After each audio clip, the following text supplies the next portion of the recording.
Reizēm cilvēki noraksta produktu, jo viņiem nav pieņemams mārketings, kādā šis produkts tiek virzīts. Es domāju, tieši arī Coral Club konsultanti ir dažādi, bet es atceros sevi sākumā. Man arī bija tā, kad es sāku lietot produktu, saņēmu pirmos rezultātus un man liekas, pats.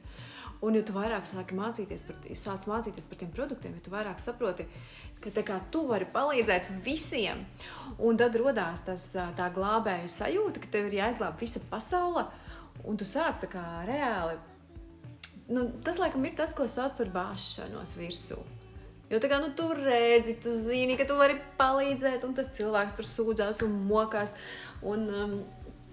Kā tu nepalīdzēsi, ja tu zini, kas var palīdzēt, ja? Un tāpēc arī ļoti daudzi konsultanti, arī es tā sākumā darīju, kad es tā kā rakstu tiem cilvēkiem. Jums var palīdzēt tas un tas, bet tie cilvēki, viņi nevienmēr ir gatavi. Tur ir jāiziet kaut kāds konkrēts posms, jo, teikšu godīgi, uz Koraļu klubu nāk ļoti daudzi klienti, kuri jau ir tā kā izmēģinājuši visu. Protams, viss sākas ar ierasto medicīnu, tad tu tas un tas un tas un tas, un tad beigās jau, ka nekas nepalīdz, tad ir labi pametāšu.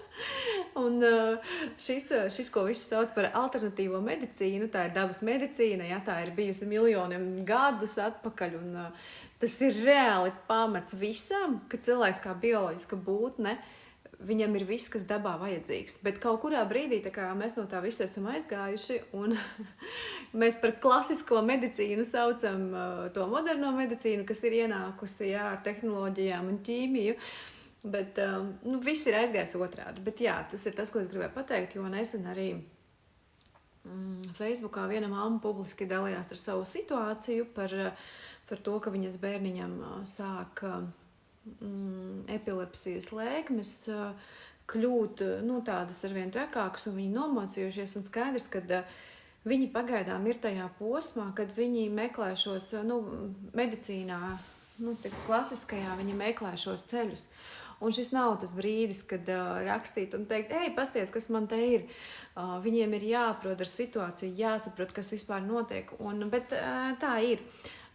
Šis mārketings darbojās uz ieteikumiem, konsultanti ir tūkstošiem visā pasaulē, katrs konsultants arī ir tikai cilvēks ar savām stiprajām un vājajām pusēm, arī katram konsultantam ir jāiziet šajā profesijā tie savi etapi, ja, kas ir, es domāju, ka līdzīgi, jo sākumā mēs esam tie pasaules glābēji, tad mums tur visādi tādi posmi, ja, ka mēs tur gan šaubu, gan pacēluma posmi, un tad jau beigās tu tā kā nomierinies, tu esi pārliecināts par to produktu, tu saproti, ka tie, kuriem vajadzēs, tie sadzirdēs, tie arī nāks, nav jēga nevienam bāsties, arī es savulaik ļoti pārdzīvoju, ka man apkārt, mani tuvākie cilvēki tik ļoti daudz ar ko mokās, sūta vitamīnus no Ēģiptes. Ja, man liekas, come on, tu zini, kad es darbojos ar dabiskiem vitamīniem, kad man ir organisma attīrīšana, kas atrisina tik daudzas lietas.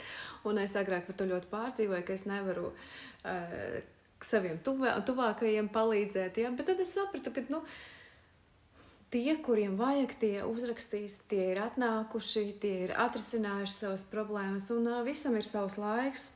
Mans uzdevums ir tikai dalīties. Es esmu izvēlējusies dalīties sociālajos tīklos, jo es negribu uzbāzties cilvēkiem uz ielas.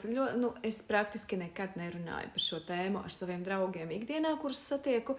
Ja es gribētu močīt tādu riktīgu biznesu, man teorētiski vajadzētu katra vārda galā to pieminēt. Es neesmu tāds cilvēks, tā nemāku. Bet jā, es ticu, ka nāks tie, kuriem ir jānāk, un visam savs laiks.